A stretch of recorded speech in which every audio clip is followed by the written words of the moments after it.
대한민국 서울에 위치한 한 고층 빌딩. 사무실부터 각종 편의시설, 그리고 많은 상가 덕분에 하루도 사람들이 북적거리지 않을 날이 없는 곳인데요. 그런데 이 빌딩의 지하주차장에는 아무도 모르는 비밀 하나가 존재한다고 합니다. 그것은 바로 주차장 한 구석에 존재하는 공사구역 안에 있는 정체불명의 남성으로, 어째서인지 그는 묘한 자세로 꼼짝도 하지 않은 채 가만히 서 있는데요. 도대체 무슨 사연이 있는 것일까요? 며칠 전, 깊은 산속에서 무언가를 열심히 연습 중인 민수. 사실 민수는 얼마 전 우연한 계기로 자신에게 믿기 힘든 특별한 능력이 있다는 사실을 알게 되었는데요. 민수가 가진 능력은 자신의 손에 접촉한 사물의 현재 상태를 그대로 유지할 수 있는 능력으로, 민수의 손에 닿은 물건은 물리적인 법칙을 완벽하게 무시하고 그 위치 그대로 고정되는 것은 기본, 외부의 충격이나 자극으로 인한 물리적 변화 및 화학적 변화까지도 발생하지 않는 등 접촉 당시의 상태를 그대로 유지하는 아주 기묘한 상태가 된답니다. 정작 능력 보유자인 민수는 능력의 원리를 전혀 모르는 상태였지만, 이는 사실 일종의 현실 조정 능력으로 사용하기에 따라서 무궁무진하게 활용될 수 있는 능력이었는데요. 네, 자신의 특별함을 알게 된 민수는 그날부터 시간만 나면 능력을 보다 자유자재로 사용할 수 있도록 연습을 하고 있었던 것이랍니다.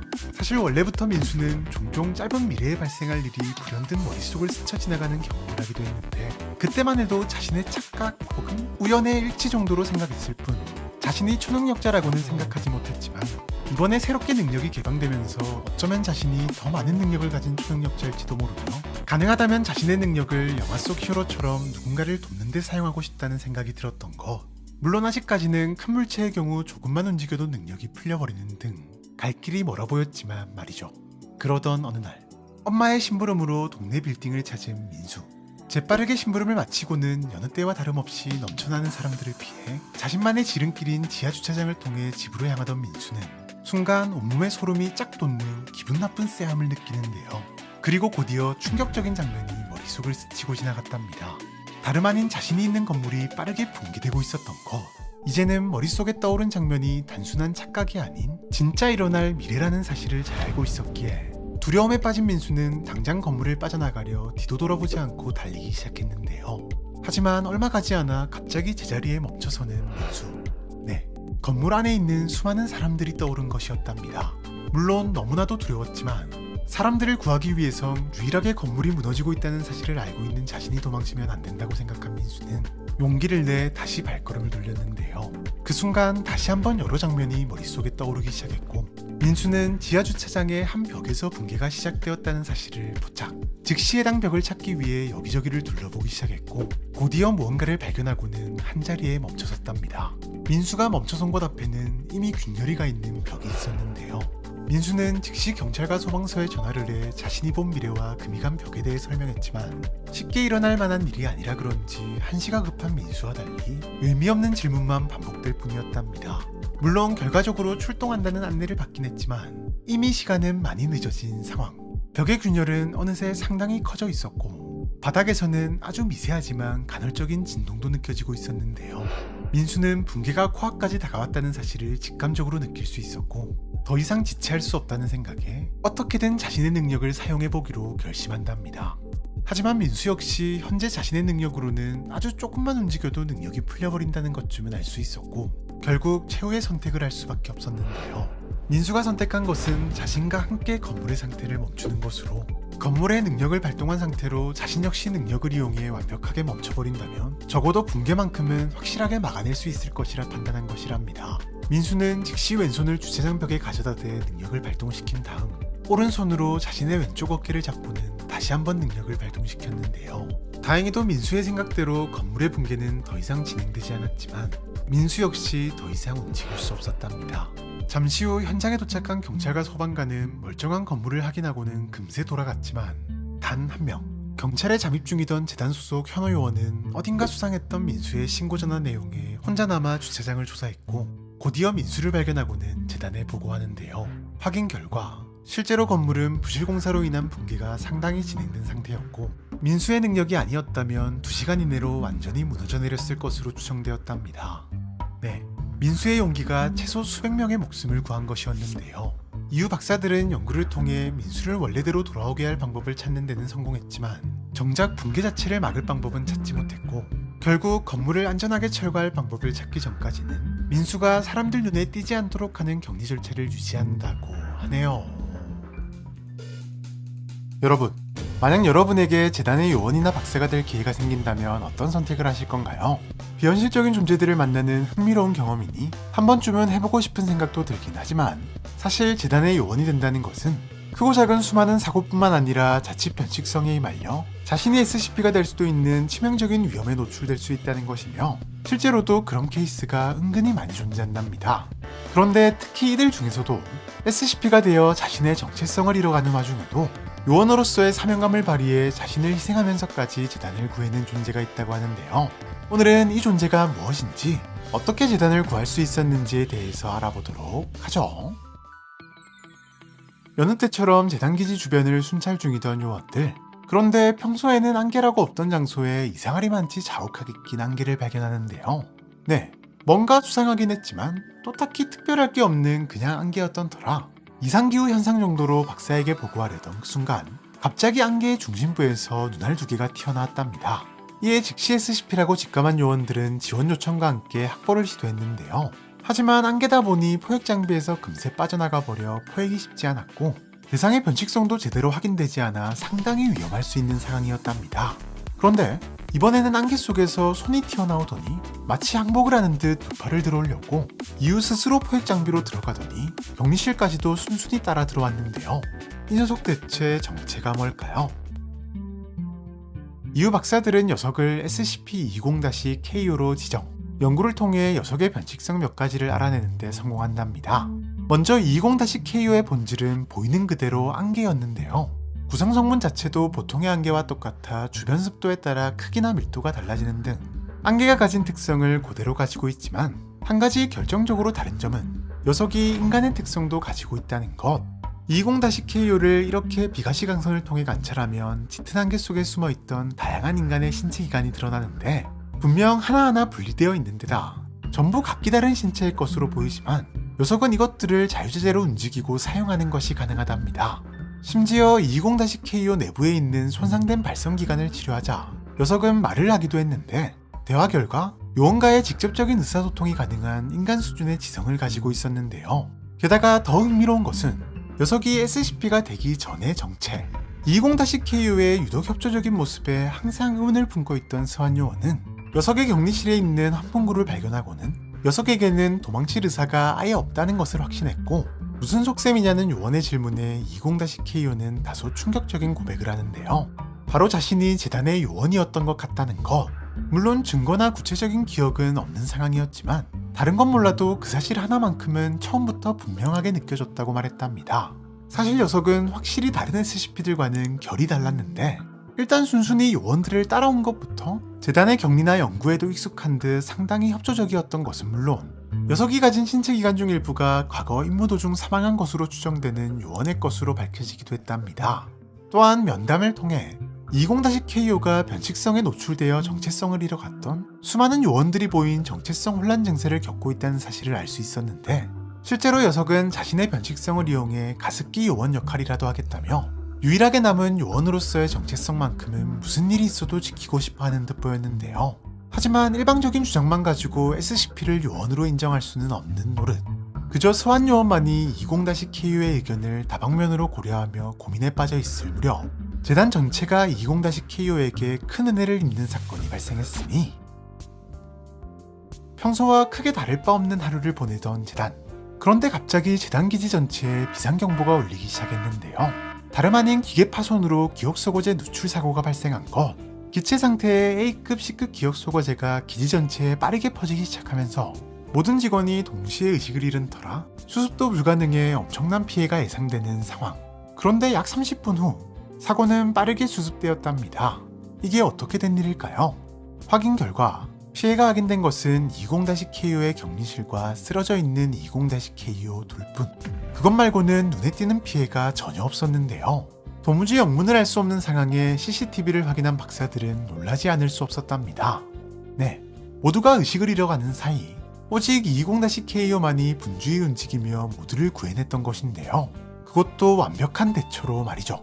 먼저 그는 환풍구를 통해 격리실을 빠르게 탈출한 이후 자신의 한쪽 팔을 희생하면서까지 멈춰있던 중앙한풍기를 작동시켜 기지 내부에 기억 소거제가 누적되는 것을 막아냈고, 즉시 스완 요원을 찾아내 깨운 다음 자신의 발성기관을 건네 마치 무전기처럼 사용하면서 대형 사고가 발생할 수 있는 원자로부터 멈출 것을 지시했답니다. 또한 동시에 자신은 문제의 근본을 해결하기 위해 즉시 기억 소거제 보관실로 날아갔는데, 이 바쁘고 긴박한 와중에도 한 SCP의 격리 실패 낌새를 느끼고는 이를 막기 위해 자신의 나머지 한쪽 팔을 한치의 고민도 없이 먹이로 내줬는데요. 그렇게 기억 소거제 보관실에 도착한 그는 자신이 가진 나머지 신체 기관을 이용해 기억 소거제의 누출을 틀어막고는 그대로 쓰러져 버렸답니다. 네, 그는 진짜 안개 요원으로서 혼자서 재단 기지 하나를 통째로 구했던 것. 하지만 이 사건 이후 그는 지금까지도 깨어나지 못하고 있는 상황이며, 설상가상 신체 내부에서 기억 소거제 성분이 발견되는가 하면 그나마 남은 신체 조직마저 서서히 활동을 멈추는 등 기억 소거제 중독 증상이 진행 중인 것으로 보이는데요. 이에 재단은 안개 요원을 회복시키기 위한 격리 절차를 진행 중인데, 먼저 기억 소거제 중화를 위해 500리터 물을 채운 수조에 넣은 채로 하루 1회 영양액을 제공하고 있으며, 신체 구성에 가장 중요한 충분한 습기 제공을 위해 격리실 내부 습도를 항상 80%로 유지하고 있답니다. 이와 동시에 내부 신체 조직의 개수 및 상태를 매일 확인해 회복 상태를 체크하고 있지만 아직까지도 좋은 소식은 들리지 않고 있다고 하네요. 어느 늦은 밤, 재단 소속 셀 요원이 한 SCP와 대치 중인데요. 녀석은 얼마 전 엄청난 피해를 입히며 탈출한 현실 왜곡 능력자로, 탈출 이후 도시 곳곳을 돌아다니며 극악무도한 범죄를 저지르던 녀석을 쉘이 오랜 추적 끝에 포착하는 데 성공한 것이랍니다. 하지만 피해자가 인질로 잡혀있어 섣불리 공격할 수는 없는 상황, 서로 한시도 방심할 수 없는 대치 상황이 5분째 이어져 오고 있던 것이랍니다. 녀석이 빈틈을 보이기만을 기다리는 쉘 요원. 그런데 이게 웬일? 갑자기 녀석이 움찔하며 목덜미를 부여잡는가 싶더니 화가 난 표정으로 뒤를 돌아보려 했고, 쉘은 이 틈을 놓칠세라 정확히 녀석의 다리에 총알을 명중시켰는데요. 물론 녀석은 금세 저항을 시도했지만 때마침 도착한 지원병력 덕에 무사히 재격리에 성공할 수 있었고, 그렇게 사건은 마무리되는 듯 보였답니다. 그런데 갑자기 쉘에게 다가와 무언가 말을 건네는 피해자. 그의 말을 들은 쉘은 깜짝 놀라하며 곧바로 그를 재단으로 데려왔고, 얼마 안가 박사들 역시 그를 SCP-2800으로 지정했는데요. 이게 도대체 어떻게 된 일일까요? SCP-2800은 데니얼 맥킨타이어라는 이름을 가진 스코틀랜드 혈통의 한 남성으로, 겉모습만 봐서는 사실 딱히 특별할 게 없어 보이는데요. 하지만 그는 스스로를 위협적인 가시, 선인장맨이라고 자처하는 일종의 히어로 지망생이랍니다. 그가 이런 주장을 하는 데는 다 이유가 있는데, 바로 그가 가진 특별한 초능력 때문. 그는 자신이 선인장 슈퍼파워를 가졌다고 말하며 실제 여러 능력들을 선보이기 시작했는데요. 먼저 2800은 몸 전체에서 2에서 3cm 길이의 가시를 자유자재로 자라나게 할 수 있는데, 이 가시를 뽑아내거나 저절로 떨어지게 만들어 흡사 무기처럼 활용하는가 하면 열악한 환경에서도 살아남는 선인장처럼 특정 환경에서 뛰어난 생존력도 자랑하는데, 보통 남성에 비해 3분의 1 수준의 무섭지만으로도 생존할 수 있는 것은 기본. 상당히 높은 온도와 건조한 환경에서도 아무렇지 않게 살아갈 수 있는 극도로 효율적인 냉각 메커니즘과 피부 건조를 막아주는 능력도 가지고 있었는데요. 뿐만 아니라 강압성을 하거나 선인장과에 속하는 식물과 대화를 하는 등 선인장 인간이라는 표현이 딱 어울릴 만한 각종 초능력을 가지고 있었답니다. 이에 박사들은 즉시 2800에 대한 연구를 진행했고, 그가 가진 특별한 유전체에서 변칙성의 단서를 찾아내는데요. 그의 유전체에는 평범한 인간의 유전체에 변경주 선인장이라 불리는 식물의 DNA가 섞여 있었는데, 아마도 이것 덕분에 2800은 인간임에도 불구하고 선인장이 가진 여러 특성을 사용할 수 있는 초능력을 가지게 된 것으로 추정된다고 하네요. SCP로 지정된 이후 2800은 태양등이 달려있는 표준인간형 격리실에서 지내는 중인데요. 그는 천만남 때부터 자신의 재단을 위해 도울 것이 없냐며, 자신은 언제든 아까 맞서 싸울 준비가 되어 있다며 스스로를 어필했지만, 재단이 맡고 있는 일들은 항상 목숨을 걸어야 할 만큼의 높은 위험이 도사리는 것들 뿐. 자칫 2800을 잃을 수도 있는 일에 박사들이 그를 투입할 리가 만무했답니다. 하지만 왠지 그럴수록 2800은 우울증 증세를 보이는 등 급격히 상태가 나빠지기 시작했는데, 이에 박사들은 2800과 면담을 진행했고, 그가 영웅증후군이라는 일종의 정신병을 가졌다는 것을 알 수 있었으니, 2800은 어느 날 갑자기 자신이 선인장 파워를 가지게 되었다는 사실을 알게 된 이후 어릴 적 만화책을 보며 동경했던 히어로처럼 이 특별한 힘을 이로운 일에 쓰겠다고 다짐했는데요. 특히 학교폭력에 대한 아픈 기억을 가지고 있던 그는 다른 사람들만큼은 힘이 없다는 이유로 똑같은 아픔을 겪게 하지 않겠다는 열망으로 누가 시키지 않았음에도 범죄를 찾아 매일같이 밤거리를 배회하기 시작했답니다. 하지만 자고로 현실은 마냥 꿈처럼 달콤하지만은 않는 법. 20년 이상을 평범한 청년으로 살아온 그가 초능력을 얻었다고 해서 단숨에 슈퍼히어로가 되는 것은 만화에서나 가능한 이야기였는데요. 물론 그가 가진 선인장 능력은 1대1 전투 상황에서 도움은 될 수 있었지만 무기를 든 범죄자나 다수의 범죄자까지 상대하기에는 분명 무리가 있었고 하필 처음 만난 범죄자가 극악무도한 마약 밀매꾼들이었던 터라 죽기 직전까지 얻어맞다 병원에 입원하는 순탄치 않은 히어로 생활을 시작한답니다. 물론 그는 고작 이 정도 실패로 포기하진 않았는데 그는 매번 얻어맞기 일수였음에도 자신의 능력으로 타인을 돕겠다는 열망 하나로 매일 밤 뒷골목을 돌며 순찰을 멈추지 않았고 때로는 초능력을 가지고도 도움이 되지 못하는 자신의 모습에 극심한 우울증에 빠져 심할 때는 자해를 하는 경우도 있었지만 아주 가끔씩이나마 경험할 수 있었던 슈퍼히어로 선인장맨으로서의 멋진 활약은 그 무엇보다 강력한 원동력이 되어 그의 히어로 활동을 이어나가게 만들어 주었답니다. 실제로 그가 재단에게 처음 발견된 날도 마찬가지 그는 우연히 동네를 떠들썩하게 만든 연쇄살인마가 근처에 있다는 사실을 알게 되었고 평소처럼 녀석을 체포하기 위해 출동했지만 공교롭게도 그 연쇄살인마가 재단이 추적 중인 현실 왜곡 능력자였던 것. 2800은 단숨에 제압당하고 말았지만 다행히 곧바로 현장을 발견한 셀 요원 덕에 목숨을 건질 수 있었던 것인데요. 네, 누군가를 돕겠다는 그의 열망이 어느새 강박으로 바뀌면서 영웅증후군을 앓게 된 것으로 보였답니다. 이에 박사들은 주기적인 심리상담을 통해 2800의 상태를 케어하면서 동시에 다른 사람을 돕고 싶다는 그의 열망을 채울 수 있는 간단한 업무들을 맡기고 있으며 이러한 노력 덕분인지 그는 안전등급을 부여받을 만큼 순조로운 격리가 진행 중인데요. 이 같은 격리와 동시에 박사들은 그가 선인장과 대화가 가능하다는 점을 이용해 다른 선인장류 변칙개체와의 교차 실험을 긍정적으로 검토 중에 있으며 2800의 바램대로 그의 능력이 이롭게 활용되어 그가 진정한 선인장맨으로 거듭날 수 있도록 하는 다양한 방법을 찾기 위한 노력을 진행 중이라고 하네요. 보통 사람이 가지고 있지 않은 특별하고 강력한 힘으로 세상을 지키는 존재 슈퍼히어로. 세상을 위협하는 일이 발생하면 어디선가 나타나 세상과 사람들을 구해주는 멋진 존재인데요.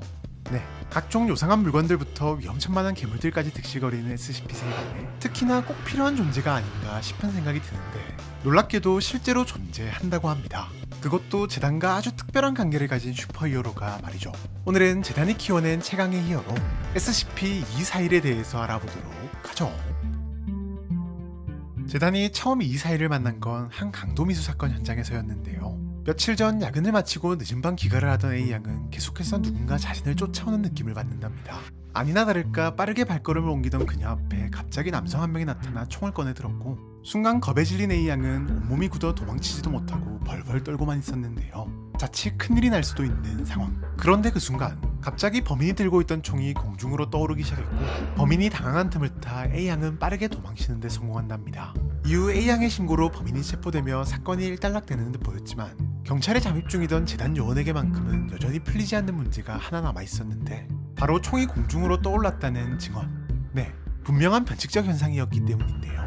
요원은 즉시 근처 CCTV를 샅샅이 확인했고 사건 현장 근처에 수상한 소년이 있었다는 것을 확인하고는 신원 확인을 거쳐 직접 소년을 찾아간답니다.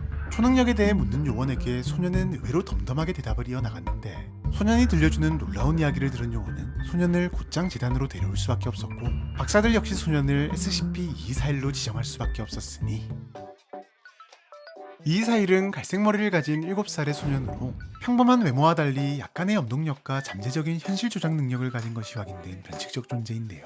다만 녀석의 능력은 다소 부족하고 불안정한 부분이 많은데 가령 녀석은 약 6m 내에 있는 물체 중에서도 직접 보고 있는 물체만 염동력으로 움직일 수 있으며 그마저도 컵 이상의 큰 물체는 조작을 힘들어하는 수준이랍니다. 또한 이는 현실 조작 능력도 마찬가지. 종종 녀석은 조작 중인 물체를 다른 곳으로 순간이동시키거나 다른 물체로 변형시키곤 하는데 문제는 스스로의 의지로 발동되는 것이 아니라 무작위로만 발동된다는 것이며 그마저도 변형의 경우는 일시적으로 변형되었다 다시 돌아오는 모습을 보였는데요. 네, 사실 그저 그런 능력의 초능력자처럼 보이지만 재단 박사들은 조금 달랐습니다. 241을 현실 조작자의 장기적 연구에 있어 아주 적합한 연구 대상으로 생각했던 것. 당시 재단에게 있어 현실 조작자는 상당히 까다로운 존재였는데 그도 그럴 것이 대부분 신출기물한 능력을 기본적으로 가지고 있다 보니 제압하거나 포획하는 것이 힘든 것은 기본. 또한 능력의 정도에 따라서는 손짓 한 번으로 상상도 못할 일들을 뚝딱 해버리는 게 가능하다 보니 세상에 무슨 짓을 벌일지 감히 예상하는 것도 또 대처하는 것도 힘들 수밖에 수밖에 없었기 때문이랍니다. 물론 까다로웠던 만큼 유독 활발한 연구가 진행되고 있는 분야이기도 했는데 당시 박사들은 다양한 사례들을 분석하면서 현실 조작자에 대한 여러 이론들을 만들고 있었고 그중 대표적인 것이 바로 나이가 들수록 더욱 강해지거나 추가적인 변칙 능력을 발현시키는 경향이 있으며 그 계기가 감정적인 스트레스라는 것이었는데요. 네, 박사들이 보기에 이사일은 현실 조작자의 완전한 초기 형태에 가까웠고 이 말인즉슨 자신들의 이론을 실시간으로 확인할 수 있는 세상에 둘도 없는 훌륭한 연구 대상이었던 것. 게다가 마침 이사일은 스스로를 슈퍼히어로 캐머런 더 크루세이더라 칭하며 자신의 특별한 힘을 사람들을 돕는 데 사용해야 한다는 아주 순수한 마음을 가지고 있었던 데다 스스로 능력을 향상시키려 남몰래 노력을 해왔지만 한계에 부딪히고 있었던 시기였는데 그래서인지 SCP 재단이 어벤져스 같은 히어로를 위한 기관이라는 박사들의 말을 철석같이 믿었고 자신의 능력을 이상하게 여기는 게 아니라 이해하고 받아들여주는 박사들의 모습에 강한 신뢰와 믿음을 보이기까지 했는데요. 네, 박사들은 고민할 이유가 조금도 없었고 즉시 캐머런의 능력을 개발하고 그 변화를 관찰하기 위한 연구를 진행한답니다. 박사들은 주로 캐머런이 감정적인 스트레스를 받을 만한 상황을 일부러 만들고 노출시키는 방식의 실험을 진행했는데 박사들의 예상대로 힘을 사용할 수밖에 없는 극단적인 상황에 놓인 캐머런은 빠르게 새로운 능력들을 개방해 나갔고 여기에 하루라도 빨리 능력을 성장시켜 재단을 제대로 돕겠다는 캐머런의 열정이 더해져 녀석은 누구보다 빠르게 능력에 대한 통제력과 활용력을 습득해 나갔답니다. 먼저 염동력의 범위만 해도 무려 2배가량이 늘어났으며 직접 보고 있지 않은 물체도 제어하거나 변형시키는 것은 기본에 물체는 물론이고 스스로를 자유롭게 순간이동시키는 것도 가능해졌으며 심지어는 빠르게 움직이는 드론의 움직임을 염동력으로 봉쇄시킨과 동시에 위협적인 부분만 순간이동시켜 제거하는 등 여러 능력을 동시에 그것도 아주 섬세하게 사용하는 모습도 보여줬답니다. 또한 폭탄 에너지를 맨손으로 흡수시켜버리거나 단순히 신체 접촉만으로 상대를 무의식 상태에 빠지게 만들기도 했으며 좁은 범위의 시간을 느리게 만드는 것은 물론 몇 초 뒤에 일어날 미래를 예측하는 등 현실 조작자들이 가졌다고 알려진 대부분의 능력을 개방시켰으며 심지어는 지금까지 전혀 보고되지 않았던 자가복제, 흡사, 분신술 같은 능력을 개방하기까지 했는데요. 네, 캐머런의 재능과 재단 과학력의 시너지는 지금 이 순간에도 녀석을 누구보다 강력한 슈퍼히어로로 만들어가고 있다고 하네요. 지난 영상에서 알아보았던 재단이 업어키운 최강의 히어로 SCP-241 염동력도 제대로 사용하지 못했던 그저 그런 꼬마 초능력자 중 한 명처럼 보였지만 녀석의 재능과 잠재력을 한눈에 알아본 재단 박사들의 완벽한 육성으로 염동력과 순간이동, 물체 변형과 자가복제 등 온갖 능력들을 고루 갖춘 최강의 현실 조작자로 빠르게 성장했는데요. 하지만 엄청난 속도로 성장한 능력과 달리 이사일에게는 보이지 않는 어떤 피해가 누적되고 있었는데 이런 이사일을 두고 재단의 핵심 권력인 두 집단이 맞붙는 일이 발생했으니 오늘은 이사일을 둘러싼 O5와 윤리위원회의 기싸움에 대해서 알아보도록 하죠. 이사일은 현재 표준인간형 격리실에 수용된 채로 여러 실험과 연구에 참여 중인데요. 재단은 이사일에 대한 장기적 격리 및 연구를 위해서는 녀석에게 신뢰와 충성을 얻는 것이 필수적이라 판단했고 이를 위해 첫 만남부터 꾸준히 녀석의 호의를 얻기 위한 다양한 노력들을 해오고 있답니다. 가령 재단치고는 드물게 이사일을 부를 때만큼은 1년 번호가 아닌 카메론이라는 이름으로 부르고 있으며 스트레스 관리를 위해 텔레비전과 만화책을 제공하는 것은 물론 기본적으로 제공되는 식사 이외에도 실험 이후에는 카메론의 요청에 따라 추가적인 음식이나 간식까지도 제공하는 것이 허가되어 있답니다. 다만 불필요한 친밀감 형성으로 인해 수월하고 객관적인 연구 진행에 차질이 생기는 것을 막기 위해 담당 심리학자 및 박사를 제외하고는 카메론과 친밀감을 쌓는 것은 금지되어 있으며 허가되지 않은 자가 과도하게 친분을 쌓고 있다고 판단된다면 제재를 통해서라도 이를 막고 있답니다. 이 같은 노력 덕분인지 지금까지는 별 문제 없이 안정적인 격리가 이루어지고 있으며 카메론 역시 재단을 히어로를 지원하고 육성하기 위한 기관으로 철석같이 믿고 있는 것은 물론 자신의 힘을 연구함으로써 또 다른 히어로를 육성하려는 재단에게 스스로의 의지로 최선을 다해 협력하고 있는데요. 덕분에 박사들은 카메론을 통해 지금까지 얻을 수 없었던 현실 조작자에 대한 고급 정보들을 다수 얻을 수 있었는데 먼저 정서적 스트레스가 추가적인 능력 발현에 관여한다는 이론을 몸소 증명한 것은 물론 과도한 분노 상태에서는 능력의 정밀도가 떨어진다는 점도 확인할 수 있었으며 결정적으로 현실 조작 능력을 발달시키는 데 있어 중요한 실마리가 되는 신체 부위를 발견할 수 있었는데 바로 뇌의 특정 부위가 변칙적 지각 및 통제의 핵심 열쇠로 작용한다는 것을 밝혀낸 것. 네, 재단의 기대보다도 훨씬 엄청난 정보들을 얻는 성과를 낸답니다. 하지만 이런 성과들은 오히려 재단의 마음을 변하게 만드는 계기가 돼버렸으니 사실 카메론에 대한 연구와 실험에는 언제 터질지 모르는 치명적인 문제가 있었는데 바로 실험을 진행하는 방식. 앞서 언급했듯 박사들은 카메론의 능력 향상을 위해 일부러 감정적인 스트레스를 가하는 방식의 실험을 진행했는데, 물론 이것이 재단의 전문 분야 중 하나인 것은 맞지만 문제는 대상이 너무 어렵다는 것인데요. 게다가 더 문제는 좋은 성과가 나오면 나올수록 더 대담한 실험들이 이어졌다는 것이랍니다. 가령 재단이 직접 개조하고 준비한 완벽하게 설계된 상황이라고는 하나, 카메론에게는 이를 알리지 않은 채 은행 금고에서 상자를 훔치는 일을 시키는가 하면 단순히 총이나 폭탄 수준이 아닌 로봇에 의한 박격포가 오고 가는 위험천만한 전투 상황에 카메론을 투입시키는 일도 서슴지 않았는데요. 이런 실험들이 반복된 탓이었을까요? 처음만 해도 불필요한 폭력을 싫어하던 카메론은 때때로 과도한 폭력적인 성향을 보이기도 했으며, 자신이 하고 있는 일이 도덕적으로 올바른 일인지에 대한 고민조차 사라진 모습을 보이곤 했답니다. 물론 재단에 대한 절대적인 믿음과 복종은 재단 입장에서는 좋은 일이었지만 카메론의 정상적인 인격 및 정서 형성에는 문제가 생기고 있었던 것인데요. 아니나 다를까 윤리위원회는 이러한 문제점을 꼬집고 나섰고, 카메론의 이러한 변화가 카메론 자신에게는 물론이고 자칫 재단에게조차 위험이 될 수 있는 불안정한 요소가 될 가능성이 있다고 말하며 즉시 추가적인 실험을 보류하고 심리적 치료를 받게 할 것을 명령한답니다. 네, 윤리적인 문제뿐만 아니라 카메론의 폭주나 흑화 가능성까지 고려한 어찌 보면 합당한 명령이었는데요. 하지만 며칠 뒤 어째서인지 카메론에 대한 실험은 계속되고 있었는데, 다름 아닌 O5-3가 직접 나서 실험을 재개한 것. 그는 이 사이를 통해 얻을 수 있는 데이터가 위험을 감수할 가치가 있다고 말하며 한술 더 떠 이 사일의 신체에 모니터링 및 무효화를 위한 칩을 삽입하는 것까지 허가한답니다. 이에 윤리위원회도 질세라 다시 한번 실험을 취소시켰고, 7살의 꼬마에게 칩을 삽입하는 것은 심각한 발달장애를 일으킬 위험이 있으며 이는 애초에 목표로 삼았던 장기적인 보호 및 격리에도 문제가 생길 수 있다고 경고하며 아예 담당 박사인 발데즈 박사의 권한을 일시적으로 박탈해버리는 초강수를 주는데요. 그런데 또 버젓이 실험을 진행 중인 발데즈 박사.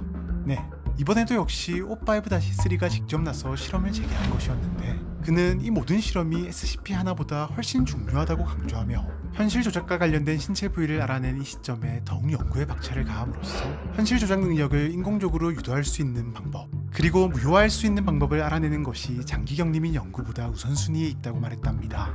네, 쉽게 말해 설사 이사일 한 명을 희생한다 하더라도 하루라도 빨리 현실 조작 능력에 대한 더 많은 정보를 얻는 것이 재단과 인류에게 더 도움이 된다는 것. 물론 이러한 의견은 O5 내에서도 충돌이 있었지만 결국엔 긴급투표를 통해 추후 발생할 위협을 대비해 칩을 심어두고 실험을 재개하는 것으로 결론이 내려졌는데요. 과연 앞으로의 미래에 이사일은 재단에게 어떤 존재가 되어 있을까요? 그 어느 때보다도 분주한 모습으로 출동 준비 중인 요원들. 오늘은 또 무슨 일이 일어난 것일까요? 사실 몇 분 전 위스콘신주 데너 외곽의 한 숲에서 갑작스런 지진이 발생한 것도 모자라 방사능 수치가 급등한 것이 확인되었기 때문인데요. 게다가 어딘가로 지속적인 무선 신호까지 발신되고 있는 상황. 요원들은 대규모 변칙개체와의 충돌을 대비해 무장 상태로 현장에 도착한답니다. 그런데 이게 웬일? 요원들의 예상과 달리 현장에는 단 하나의 변칙개체만이 존재했고, 그마저도 심각한 부상을 입은 채 의식마저 잃어가고 있었는데요. 실제로 녀석은 위험하게 생긴 외형과 달리 조금의 저항도 하지 못했고, 재단은 즉시 녀석을 제17기지로 이송한 뒤 SCP-273으로 지정, 면담을 통해 녀석의 놀라운 정체를 알게 되었으니, 273은 특이한 외형을 가진 인간형 개체로 본체인 273-1과 변칙적 생체 갑옷인 273-2 총 2개체로 이루어진 변칙 개체인데요. 본체에 해당하는 -1은 아직까지 모습이 밝혀지진 않았지만 그다지 특별할 것이 없는 평범한 남성으로 추정되는 데 반해 -2는 명확한 변칙적 특성 몇 가지를 가지고 있답니다. 평상시 -1과 완벽한 결합 상태를 유지하는 -2는 전체적으로 곤충이 생각나는 외형에 군대의 위장 무늬와 비슷한 패턴을 가진 외골격 슈트의 형태로 -1의 온몸을 감싸고 있는데, 이때 단순히 모습뿐만 아니라 실제적인 신체 능력도 향상시켜주는 것으로 보인답니다. 먼저 -2와 결합된 -1은 보통 사람보다 훨씬 넓은 시야를 볼 수 있으며 아주 먼 거리에서 나는 작은 소리도 들을 수 있는 등 전체적인 감각이 뛰어난 것은 기본에 무려 1200kg의 무게를 가뿐히 들어올릴 수 있는 기력은 물론 별다른 장치 없이도 오디오 메시지를 송수신할 수 있는 능력까지 있는데요. 이 외에도 곤충의 주둥이를 닮은 입을 통해 필요한 영양분을 흡수하거나 지속적으로 필요한 정보를 머릿속에 상기시켜주는 등 순환계부터 신경계, 그리고 근골격계까지 -1의 신체와 완벽하게 연동되어 모든 신체 능력이 대폭 증가한 상태가 된답니다. 273과의 면담 결과 이러한 신체 강화 슈트 장착의 목적은 다름 아닌 전쟁이었는데, 다행스럽게도 그는 외부 우주, 즉 다른 평행 우주에서 온 것으로 확인되었는데요. 실제로 그는 면담 당시 스스로를 제22 기갑보병사단 소속 소령인 알렉세이 벨리트로프라 주장했는데 우리 우주와 똑같은 러시아어와 독일어를 구사하긴 했지만 재단의 정보망에도 해당 부대는 존재했던 기록 자체가 없었으며 그가 주장하는 제2차 대조국 전쟁 역시도 우리 우주에서는 일어난 적이 없는 전쟁이었답니다. 결국 박사들이 그에게 현재 상황을 설명하고 나서야 그는 자신이 적군의 전쟁 포로가 아닌 다른 우주의 이방인이자 격리민 연구 대상임을 받아들였고 자신의 이야기를 들려주기 시작했는데요. 그가 살던 우주에서는 제2차 대조국 전쟁이라 불리는 세계대전이 벌어지고 있었는데 공공의 적이었던 미국의 강범위한 핵공격으로 그가 살던 대부분의 땅은 도저히 사람이 살 수 없는 땅이 되어버렸고 그곳에서 살아남기 위해 또 미국에 대항하기 위해 그의 조국과 동맹국은 어린이를 선별해 엔지니어라 불리는 자들이 만들어준 특별한 갑옷과 합체시켜 군인을 양성했고 그렇게 군인으로 자란 그는 바로 직전까지도 미국에 맞서 전투를 벌이던 도중 적군에게 포위, 부하들을 살리기 위해 항복했지만 적군은 부하를 모조리 죽여버렸고 그마저도 죽이려고 하던 찰나 우연히 우주간 이동이 발생한 것으로 보였답니다. 물론 그의 일방적인 주장을 전적으로 믿을 수는 없었지만 재단의 정체와 현재 상황을 밝힌 후부터 그의 공격적인 모습이 사라진 것을 확인한 재단은 그를 유클리드 등급으로 분류하고 지속적인 면담 및 격리를 진행 중인데요. 현재 2273은 중급 표준 인간형 격리실에 격리 중이며 키 2.1m에 체중 290kg인 2273의 큰 덩치를 고려해 그의 몸에 맞는 적절한 가구를 제공하고 건강 유지를 위해 하루 8,000칼로리의 식사를 제공하는 것은 물론 그가 원하는 문학 혹은 음악 자료를 제공하는 등 꽤나 대우를 갖춘 격리를 진행 중이랍니다. 다만 만약을 대비해 격리실 및 면담실은 무선 통신 및 도청이 불가능한 구조이며 정신 건강 유지를 이유로 매주 면담을 진행 2273의 우주에 대한 정보를 얻고 있는데요. 이 같은 격리와 동시에 면담 내용에 대해 조사를 진행한 박사들은 한 가지 흥미로운 사실을 알아낼 수 있었는데 바로 엔지니어라 불리는 자들의 정체로 어떤 인간보다도 똑똑하지만 태양을 두려워하고 짐승 같은 털옷을 입었다는 그의 증언과 곤충의 모습을 한 변칙적 물건을 만들었다는 점 등등 현재 재단이 SCP-1000이라는 이름으로 관리 중인 존재이자 먼 과거 초고도의 생명공학 문명을 기반으로 지구를 지배했던 종족인 반의 아이들이 273의 우주에도 존재하는 것으로 추정. SCP-1000이라면 273-2에 대한 정보를 알고 있거나 알아낼 수 있을 것으로 추정 중이라고 하네요. 2075가 벌인 대담한 탈주 사건 이후 재단은 사르킥 숭배와 그 창시자인 이온이라는 인물에 대한 본격적인 조사를 진행하게 되는데요. 다만 조사를 진행하면 할수록 재단의 생각보다도 훨씬 큰 규모의 역사를 자랑하는 사르킥 숭배에 많은 시간과 노력이 투입될 수밖에 없었답니다. 그런데 어느 날 갑자기 재단에게 먼저 손을 뻗어온 한 특별한 존재로 인해 사르킥과 관련된 변칙 개체를 발견한 것은 물론 누구도 알지 못했던 숨겨진 역사에 대해 알게 되는 사건이 있었으니 오늘은 그 특별한 존재가 누구인지 또 어떤 흥미로운 역사가 숨겨져 있었는지에 대해 알아보도록 하죠. 아무리 이러니 저러니 해도 세계 최고 수준의 정보력을 자랑하는 SCP-재단. 다양한 경로를 통해 정보를 수집한 결과 여러 SCP들이 사르킥과 관련되어 있다는 것과 핵심 인물 및 다양한 분파에 대한 정보들을 차곡차곡 쌓아갈 수 있었는데요. 다만 자료가 거의 남아있지 않거나 있더라도 워낙 오래된 고대의 정보들의 경우 자료를 모으는 것은 물론 제대로 분석하는 건 역시 쉽지 않아 그와 관련된 개체들을 추적하는데 여러 어려움을 겪고 있었답니다.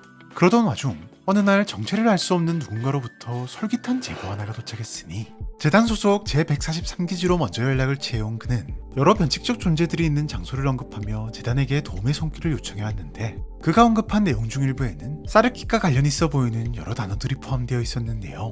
물론 정체도 모르는 자의 말을 100% 신뢰할 수는 없었던 데다 재단의 존재와 역할까지도 알고 있다는 점에서 적대 단체의 함정일 가능성도 배제할 수는 없었지만 그렇다고 확인을 안 해볼 수도 없는 노릇. 박사들은 즉시 기동특무부대 에타-21 통신용살자를 현장에 투입했고 그곳에서 정체를 알 수 없는 인간, 아니 개생명체를 포함한 무려 4개의 SCP를 발견, 즉시 SCP-2847로 지정했으니 2847은 각기 다른 변칙성을 가진 총 4개의 변칙 개체로 이루어져 있는데요. 먼저 2847-1은 중국 하남성 숭산 근처에 존재하는 지하호수로 약 1800평 규모의 면적과 2100m의 깊이를 가진 것으로 추정되는 대형 호수랍니다. 다시 1은 구성물질이 상당히 특이한데 겉보기엔 분명 물처럼 보이지만 그건 겉모습일 뿐 실질적인 성질 자체는 물이 아닌 철과 흡사하다는 사실.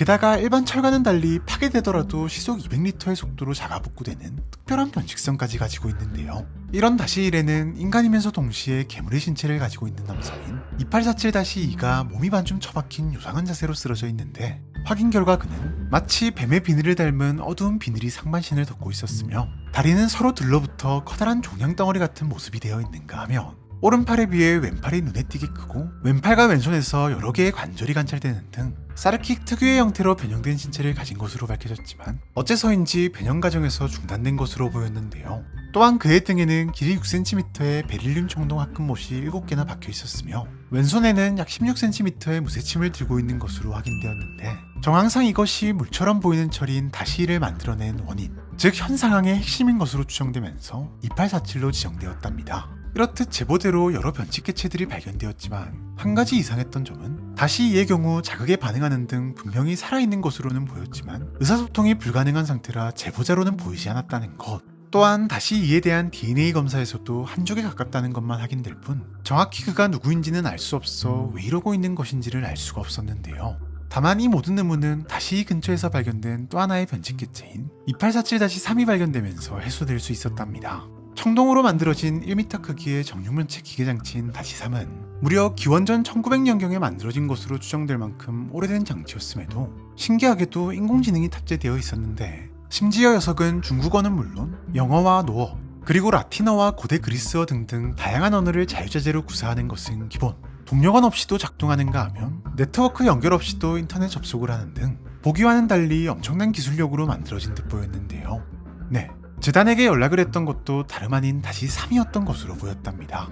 하지만 뭐니뭐니 해도 가장 놀라운 건 녀석이 들려주는 이야기였는데, 녀석은 스스로를 전설 속 국가로 알려진 하나라의 약자인 백익이라고 소개하며 이 장소가 만들어진 이유가 다름 아닌 세상을 멸망으로 이끌 뻔했던 역사상 최악의 괴물을 봉인하기 위함이라는 믿기 힘든 말들을 늘어놓기 시작했으니, 한 인공지능의 제보로 발견하게 된 거대한 지하호수와 그곳에 있던 4개의 SCP, 심상치 않은 변칙성 탓에 특별한 목적으로 만들어진 장소라는 것만큼은 박사들도 직감적으로 알 수 있었지만 다시3을 통해 들은 이야기에 박사들은 놀라움을 금치 못했답니다. 바로 그 목적이 사상 최강의 괴물을 봉인하기 위함이었기 때문.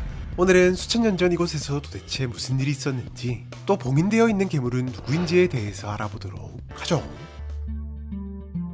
다시3을 통해 다시일 깊은 곳에 괴물이 잠들어 있다는 믿기 힘든 이야기를 들은 박사들은 사실 유무를 확인하기 위해 즉시 조사를 진행. 실제로 다시일 내부에 전설 속 동물인 용을 닮은 무려 10개의 생명체가 존재한다는 사실을 확인할 수 있었는데요. 그나마 다행인 건 대부분 이미 목숨을 잃은 것으로 보였다는 것이었지만 그 중에서도 가장 큰 한 녀석, 몸 길이만 최소 900m 이상으로 추정되는 개체는 여전히 생명의 징후를 강하게 나타내고 있었고, 녀석이 바로 다시3이 말하는 세계를 멸망으로 이끌려 했던 사상 최강의 괴물인 것으로 보였답니다. 네, 이제는 다시3의 말을 안 믿을 수도 없는 상황. 다시3은 이런 박사들의 마음을 알기라도 하듯 이 괴물에 대한 오래된 이야기 하나를 들려주기 시작했으니, 아주 먼 옛날 오로지 강함만을 추구하던 어리석은 한 남성은 혈육지룡 여와씨를 섬기는 6짐승에게 직접 축복을 받아 인간의 연마저 모두 끊어버린 채 흑룡의 몸을 얻게 되는데요. 승천을 약속한 여와에게 인간 재물을 바치기 위해 자신의 추종자를 모은 그는 과거 여와가 그리하려 했듯 세상 곳곳을 파괴하며 날뛰기 시작했답니다. 하지만 이를 가만히 지켜보고 있을 수 없었던 하나라의 왕 대우는 부서진 아버지인 복귀를 찾아가 도움을 요청하기로 결정하는데, 그는 큰 배 여러 척을 만들어 우주균열 너머에 있는 테세라는 곳에 도달했고 복귀로부터 모든 물을 달랠 수 있는 신비한 침을 만드는 지식을 얻을 수 있었는데요. 이후 성스러운 쇠를 이용해 9개의 무쇠침을 만든 대우는 당시 하나라를 위협했던 홍수를 다스림과 동시에 세상을 위협하는 괴물들을 쓰러뜨려 나갔고, 그중 마지막 침이 바로 대우의 아버지이자 3대 왕인 곤, 다시 이의 손에 들려있는 SCP-2847이었던 것인데요. 하나같이 다소 믿기 힘든 이야기들이었지만 특히 박사는 뭔가 깨름칙한 느낌을 지울 수가 없었는데, 무쇠침을 만든 것은 대우였지만 정작 현재 무쇠침을 들고 있는 것은 대우가 아닌 그의 아버지 곤이라는 점, 또한 괴물을 봉인한 당사자 역시 신체 일부가 괴물의 형태로 변형이 이루어졌다는 점 등등 다시3이 무언가를 숨기고 있다는 생각을 지울 수 없었기 때문이랍니다.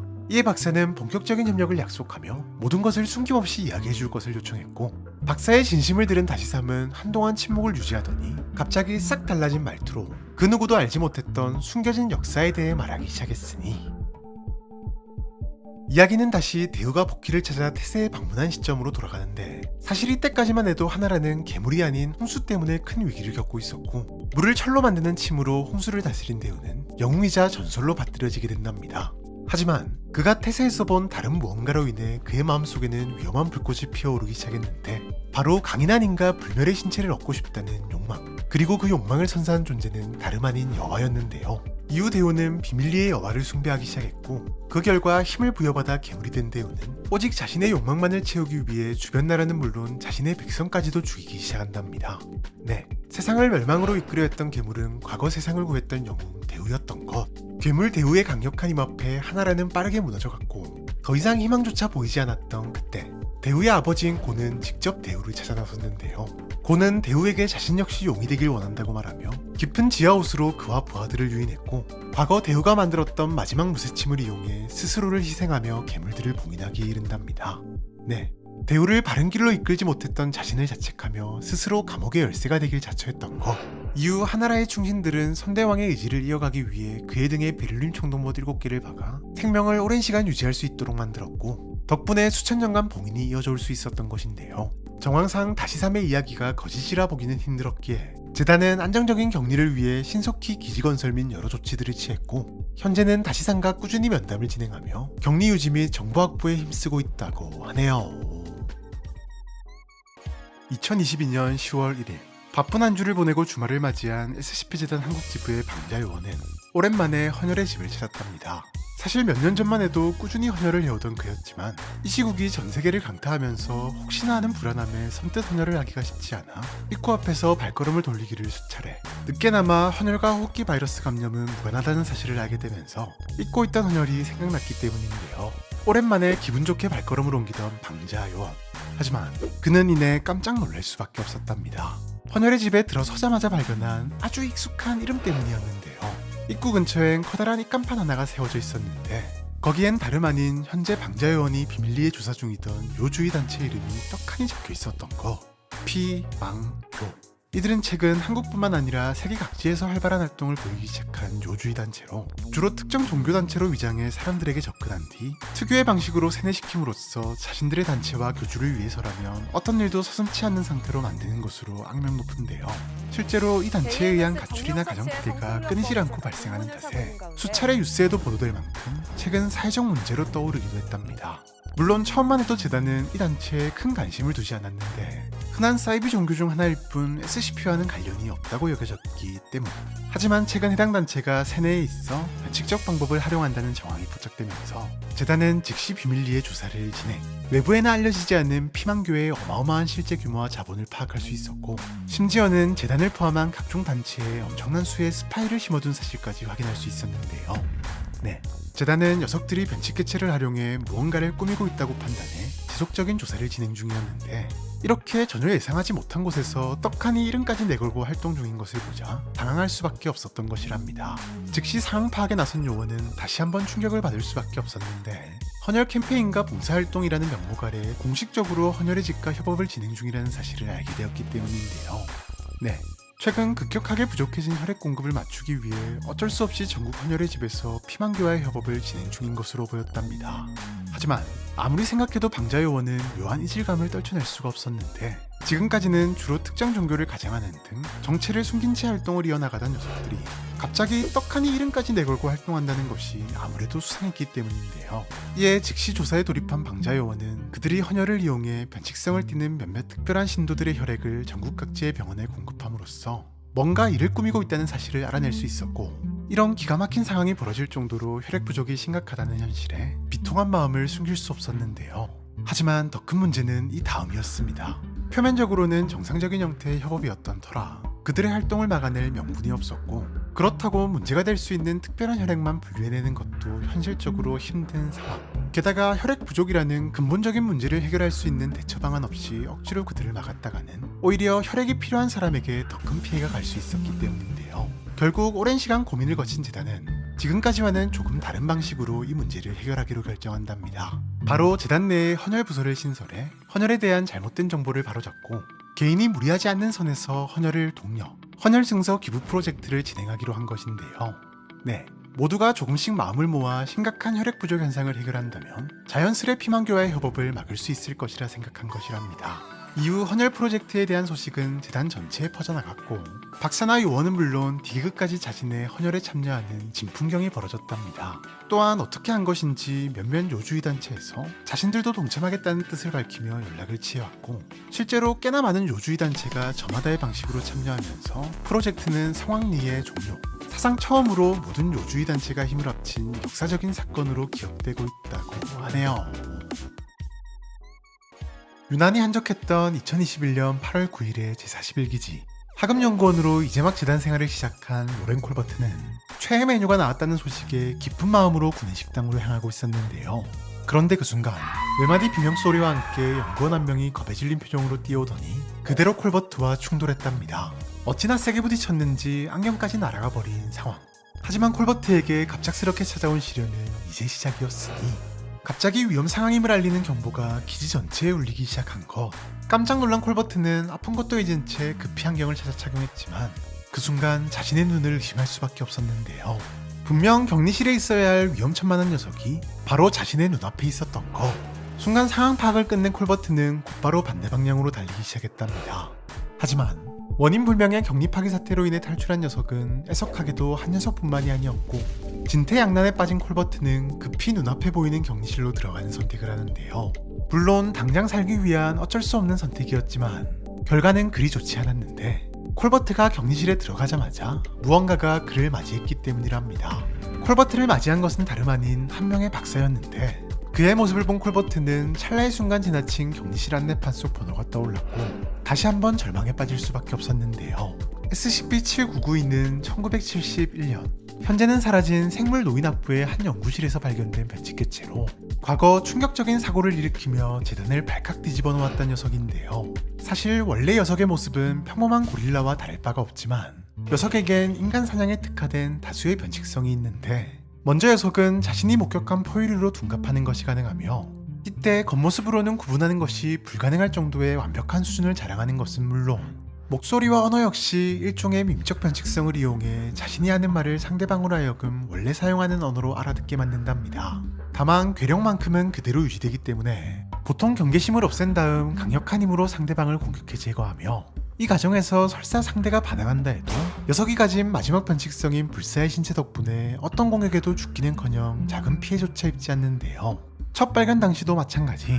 녀석은 해리슨 연구원을 처참하게 폭행해 제거한 뒤 그의 행세를 하려다 때마침 방문한 요원에 의해 발각되었고 이후 스크랜턴 현실성 닷을 이용해 녀석의 둔갑 능력 사용을 억제할 수 있다는 사실을 알아내면서 마지막 피해자인 해리슨 연구원의 모습을 한 7991을 격리해 오고 있었던 것이랍니다.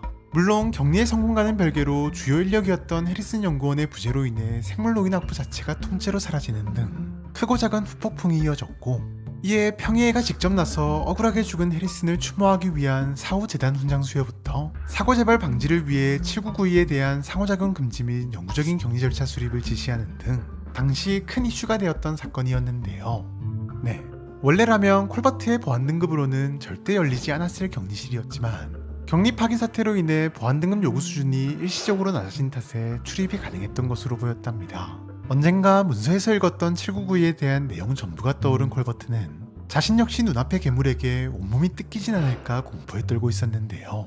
그런데 이게 웬일? 녀석은 그저 가만히 서서 콜버트를 바라보고 있었고 콜버트 역시 숨을 죽인 채 그저 아무 일도 일어나지 않기만을 바라고 있었답니다. 영원 같던 찰나의 침묵도 잠시.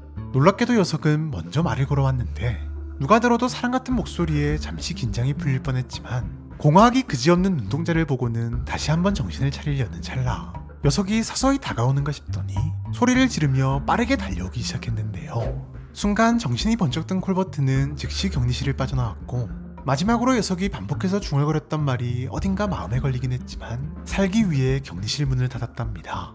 다행히 곧이어 출동한 기특대에 의해 탈출한 변칙개체들이 금세 소탕되면서 생사를 몇 번이고 넘나들었던 끔찍했던 하루도 어느덧 끝나가고 있었는데요. 며칠 뒤 윤리위원회 소속 토론센 박사와 면담을 진행한 콜버트.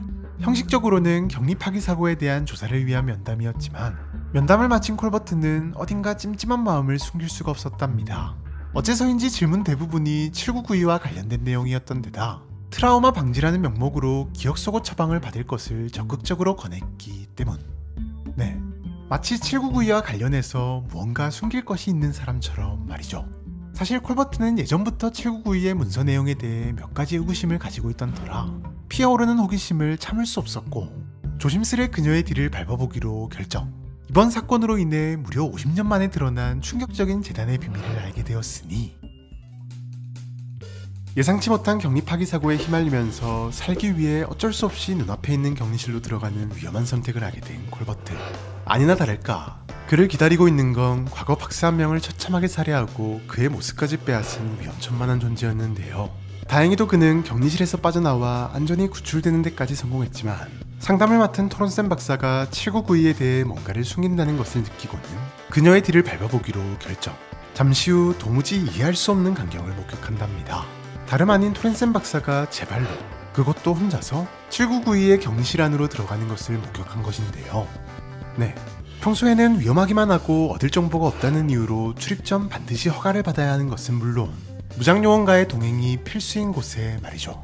이쯤 되자 분명 뭔가 있다는 확신에 콜버트는 잘릴 각오로 그녀를 따라 들어갔고 생각지도 못한 상황을 두 눈으로 목격하게 되었으니 놀랍게도 토렌센 박사는 아무렇지 않게 799E에게 다가가더니 아주 친근한 말투로 인사를 건넸고 곧이어 지금이라도 연구를 하라는 비밀을 말한다면 여기서 당장 나갈 수 있다는 묘한 말을 했는데요. 콜버트는 그 말을 듣는 순간 언젠가 들었던 해리슨과 관련된 루머 하나가 불현듯 떠올랐고 곧이어 어딘가 찜찜했던 799E에 대한 그간의 의구심들을 싸그리 해소할 수 있는 하나의 가설이 머릿속을 스치고 지나갔답니다. 바로 799E는 해리슨의 모습을 한 고릴라 괴물 따위가 아닌 불사 연구에 성공한 진짜 해리슨 연구원이라는 것이었고 이 생각은 이어지는 799E의 반응을 보고 확신으로 바뀌는데요. 그는 토렌센을 향해 쏘아붙이듯 악담을 퍼붓더니 곧이어 미친듯이 웃기 시작했고 토렌센의 표정은 차갑게 굳어 있었답니다. 이게 도대체 무슨 상황인 것일까요?